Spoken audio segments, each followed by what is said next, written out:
ओम शांति। आज की 25/12/2025 की साकार मुरली के मधुर महावाक्यों में बाबा ने आज बहुत से गहरे राज खोले हैं। बाबा ने आज सारा बताया है कि ये ब्रह्मा कुमारी संस्थान किसने स्थापना की और ब्रह्मा बाबा कौन है। शिव बाबा ने अपना पूरा परिचय दिया। बाबा ने आगे बताया, हम बच्चों को स्वदर्शन चक्रधारी का टाइटल दिया, उसका क्या मीनिंग है वो सारा क्लियर किया। आगे चलते आज बाबा ने पूरी सतयुग की सैर करवाई कि सतयुग में क्या क्या होगा। वो सारे साक्षात्कार बाबा ने आज करवाए मुरली के माध्यम से। आगे बाबा कहते आज क्रिसमस डे भी है, तो आज के दिन बहुत बहुत शुभकामनाएं सभी को क्रिसमस डे की भी। मुरली का सार है, बाबा कहते मीठे बच्चे, तुम बहुत समय के बाद फिर से बाप से मिले हो, इसलिए तुम बहुत बहुत सिक्के लदे हो। तुम बहुत समय के बाद फिर से बाप से मिले हो, इसलिए तुम बहुत बहुत सिक्के लदे हो। प्रश्न है आज की मुरली से, अपनी स्थिति को एक रस बनाने का साधन क्या है। उत्तर दिया बाबा ने, सदा याद रखो जो सेकंड पास हुआ वह ड्रामा, जो सेकंड पास हुआ वह ड्रामा। कल्प पहले भी ऐसे ही हुआ था। अभी तो निंदा स्तुति मान अपमान सब सामने आना है, इसलिए अपनी स्थिति को एक रस बनाने के लिए पास्ट का चिंतन मत करो। आगे मुरली के सार में बाबा पूछ रहे हैं, सब रूहानी बच्चों का नाम क्या है।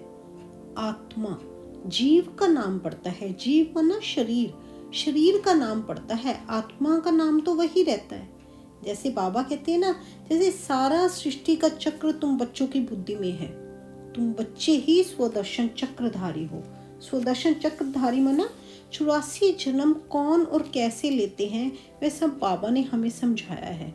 मनुष्य तो सिर्फ कह देते हैं, समझते कुछ भी नहीं। बाप अच्छी रीति समझाते हैं। सतयुग में सतो प्रधान आत्माएं थी, शरीर भी सतो प्रधान थे। इस समय तो सतयुग नहीं है, ये है कलयुग। बाबा कहते ये है कलयुग। गोल्डन एज में हम ही थे, फिर चक्कर लगाकर पुनर्जन्म लेते लेते हम आयरन एज में आ गए हैं। फिर से चक्कर जरूर लगाना है।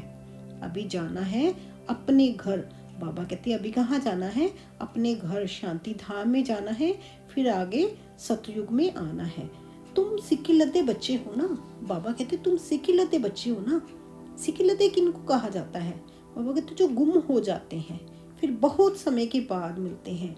तुम 5000 वर्ष के बाद आकर मिले हो ना। बाबा हमें याद दिलवा रहे हैं, तुम 5000 वर्ष के बाद आकर मिले हो ना, इसलिए तुम सिक्के लदे बच्चे हो। यहाँ बाप रियलाइज करवाते हैं, इसमें आत्मा के 84 जन्मों की भी रियलाइजेशन आ जाती है। लेकिन बाबा कहते हैं यहाँ पे आएंगे वही जिन्होंने कल्प पहले भी ये ज्ञान लिया होगा, वही आकर समझेंगे, और पद भी जितना उन्होंने पहले पाया होगा उसी हिसाब से वो पद पाएंगे, है ना। तो यहाँ पे आके बाबा कहते बैठ तो जाना नहीं है, अपने घर गृहस्थ में रहना है। यहाँ पर आकर बाबा कहते बैठ नहीं जाना, अपने घर गृहस्थ में रहना है। बाबा कहते हैं कोई भी मनुष्य मिले, पहले आपने उनको अल्फ का समझाना है, आत्मा का समझाना है, बाद में बाकी सब बताना है। जब तक उनको आत्मा का ज्ञान नहीं होगा वो आगे कुछ भी समझ नहीं पाएंगे। तो बाबा कहते ये भी तुम जानते हो कि शिक्षा कोई इस बाप की ही नहीं है। शिक्षा कोई ये बाप ही नहीं देते। ये बाप कौन, ब्रह्मा बाबा। ये शिव बाबा की शिक्षा है। ये सारा ज्ञान शिव बाबा हमें दे रहे हैं। तो इसी कहते ना, ब्रह्मा बाबा में ही गुम नहीं हो जाना। बाबा कहते मन मना भाव, सिर्फ एक शिव बाबा को याद करो, मन ही मन एक बाबा को याद करो। विचार चलता है क्या करे जो मनुष्य को ये समझ में आ जाए कि शिव ही ज्ञान का सागर है। आत्मा को ज्ञान का सागर कैसे कहते हैं, जिसको शरीर ही नहीं है ज्ञान का सागर है, तो जरूर कभी तो ज्ञान सुनाया होगा ना, तभी तो उनको ज्ञान सागर कहते हैं। तो उनको किसी ना किसी का शरीर तो लेना पड़ा ना, तभी आकर सुनाएंगे ना। बाबा उन्होंने किसी का शरीर तो लिया, तो किसका शरीर लिया, ब्रह्मा बाबा का, जिनको भागीरथ कहा जाता है। शिव बाबा इस भागीरथ इनमें विराजमान हुए और आकर सहज राजयोग सिखा रहे हैं। तो बाबा कहते इसलिए अपने आप में गुम ही नहीं हो जाना, आपने सिर्फ मन मना भव एक बाबा को याद करना है। आगे बाबा ने सतयुग की सैर कराते हुए कहा कि जब आगे आप जाएंगे तो वहाँ कुछ भी दुख फील नहीं होगा। वहाँ पे कांटे तो होते ही नहीं है, वहाँ है ही बगीचा। वहाँ लकड़ियाँ आदि तो जलाते ही नहीं होंगे, क्योंकि धुआं होगा ना तो दुख फील होगा। दुख तो वहाँ पे बाबा कहते है ही नहीं है। बहुत अच्छे अच्छे बगीचे होंगे, खुशबू आती रहेगी, जंगल नहीं होगा। जंगल तो होगा ही नहीं। अभी फीलिंग आती है ना, देखते तो है नहीं, बहुत ध्यान में बड़े बड़े महल आदि देख आते थे। अब तो बाबा कहते साक्षात्कार का पार्ट भी गुम हो गया है। पहले तो साक्षात्कार किया है ना, बाबा सारा बता रहे हैं कि पहले तो सबने ये साक्षात्कार किया है ना। बहुत रमणीक स्वर्ग होगा वहाँ पे। जैसे यहाँ मैसूर आदि रमणीक है, ऐसे वहाँ बहुत अच्छी हवाएं लगती रहती हैं, पानी के झरने बहते रहते हैं। आत्मा समझती है हम अच्छी अच्छी चीजें बनाएं। आत्मा को स्वर्ग तो याद आता है ना। अपने सुख के दिन तो आत्मा को याद आते हैं ना कि कभी तो सुख था, पता नहीं अब क्यों गुम हुए, क्योंकि अभी बाबा की याद में हम टिक नहीं पाते। तो कोई पढ़ते हैं, कोई नहीं पढ़ते, कहते हैं फुर्सत ही नहीं मिलती। तो टिक टिक तो चलती रहनी है। बाबा कहते हैं ये चक्र तो चलता ही रहना है। एक सेकंड में जो पास हुआ फिर 5000 वर्ष बाद फिर रिपीट होगा। मतलब जो अभी हुआ वो बाद में दोबारा 5000 वर्ष बाद फिर रिपीट होना ही है। ये भूल हो गई है, ड्रामा में सब नूंद है। बाबा कहते कभी भी गलत काम आपने नहीं करना है। कभी गलती की, कर्म अच्छा नहीं है तो अंदर दिल खाती रहेगी हमसे ये खराब काम हुआ। तो बाबा समझाने देते हैं, ऐसे नहीं करो। किसी को दुख हुआ तो इस बात की मना की जाती है कि अगर आपने कभी गलत किसी को बोला तो उसको दुख होगा, तो ऐसा मत करो, कड़वा मत बोलो। आजकल दुनिया देखो कैसी है, कोई नौकर पर भी गुस्सा किया तो नौकर भी आगे से दुश्मनी करने लग जाते हैं। इसलिए बाबा कहते बड़े ध्यान से चलना है, लून पानी होकर नहीं रहना, खीर खंड होकर रहना है। खीर खंड माना जैसे स्वर्ग में लोग रहते थे तो कितना प्यार से और पावनता से रहना है। काम कटारी नहीं चलानी है, एक दो को दुख नहीं देना है। बाबा कहते 84 जन्म लिए हैं जिसने, वही आकर फिर पढ़ेंगे और कांटों से फूल बनेंगे।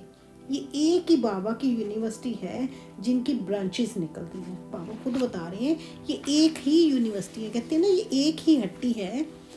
तो बाबा की यहीं से आगे ब्रांचेस निकलती रहती हैं। बाबा कहते हैं आत्माओं को रूहानी सर्विस सिखला रहे हैं, क्योंकि रूह ही तमो प्रधान बन गई है। अभी तो रूह ही तमो प्रधान बन गई है, तो बाबा आगे रूहानी सर्विस सिखला रहे हैं, सत्तो प्रधान बना रहे हैं। बाबा कहते हैं माम एकम याद करो तो विकर्म विनाश होंगे। माम एकम माना मुझ एक को याद करो तो विकर्म विनाश होंगे। तो बाबा कहते याद की यात्रा कहना ठीक है। शिव बाबा को याद करते करते तुम शिवपुरी में चले जाएंगे। वह है शिवपुरी और वह है विष्णुपुरी, है ना। तो ये अभी कहा क्या है, ये है रावणपुरी। सूक्ष्म मतलब में विष्णुपुरी और अभी ये क्या है, रावणपुरी। विष्णुपुरी के पीछे है रामपुरी। बाबा कहते विष्णुपुरी के पीछे है रामपुरी। सूर्यवंशी के बाद ही तो चंद्रवंशी है ना, ये तो कॉमन बात है। सूर्यवंशी आएगा फिर बाद में ही तो चंद्रवंशी आएगी ना। तो फिर वैश्यवंशी, फिर अब शूद्रवंशी आ गए हम। तो बाबा अभी हमें फिर दोबारा से सूर्यवंशी बनाने आए हैं। तो उस बाबा का बहुत बहुत शुक्रिया करना है जो बाबा हमें पतित से पावन बनाने आए हैं। बाबा कहते कोई भी ऐसा कर्म नहीं करना है जिससे किसी को दुख हो। कड़वे बोल नहीं बोलने हैं, बहुत बहुत खीरखंड होकर रहना है। किसी भी देहधारी की स्तुति नहीं करनी है। बुद्धि में रहे हमको शिव बाबा पढ़ाते हैं, उस एक की ही महिमा करनी है। रूहानी खिदमतगार बनना है। वरदान दिया आज की मुरली में बाबा ने, शुद्ध संकल्प के व्रत द्वारा वृत्ति का परिवर्तन करने वाले दिल तख्त नशीन भव। शुद्ध संकल्प के व्रत द्वारा वृत्ति का परिवर्तन करने वाले दिल तख्त नशीन भव। बाप दादा का दिल तख्त इतना प्योर है जो इस तख्त पर सदा प्योर आत्माएं ही बैठ सकती हैं। जिनके संकल्प में भी अपवित्रता या अमर्यादा आ जाती है वो तख्त नशीन की बजाय गिरती कला में नीचे आ जाते हैं। इसलिए पहले शुद्ध संकल्प के व्रत द्वारा अपनी वृत्ति का परिवर्तन करो, वृत्ति के परिवर्तन से भविष्य जीवन रूपी सृष्टि बदल जाएगी।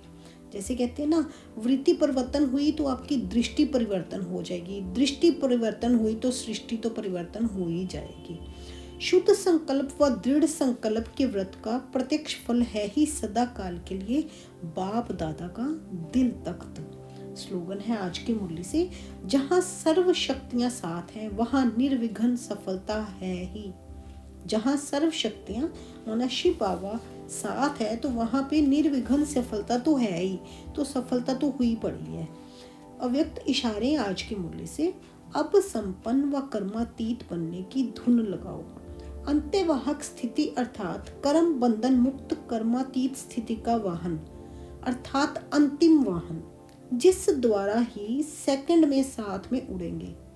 इसके लिए सर्व हदों से पार बेहद स्वरूप में बेहद के सेवाधारी, सर्व हदों के ऊपर विजय प्राप्त करने वाले विजयी रतन बनो, तब ही अंतिम कर्मातीत स्वरूप के अनुभवी स्वरूप बनेंगे। तब ही बाबा कहते अंतिम कर्मातीत स्वरूप के अनुभवी स्वरूप बनेंगे। तो अपने ऊपर विशेष अटेंशन देना है कि हमने कर्म बंधन मुक्त बनना है, कर्म के बंधनों में फंसना नहीं है। कार्य करते भी जैसे बाबा कहते हैं ना, फर्ज अदाई भी करनी है, सब कुछ करना है, घर गृहस्थ में भी रहना है, लेकिन मन ही मन एक बाप को याद करना है। बाबा कहते हैं माम एकम याद करो, मन मना भव, मन ही मन एक बाप को याद करते रहो, मुझ एक बाप को याद करते रहो तो आपके सारे विकर्म विनाश होंगे।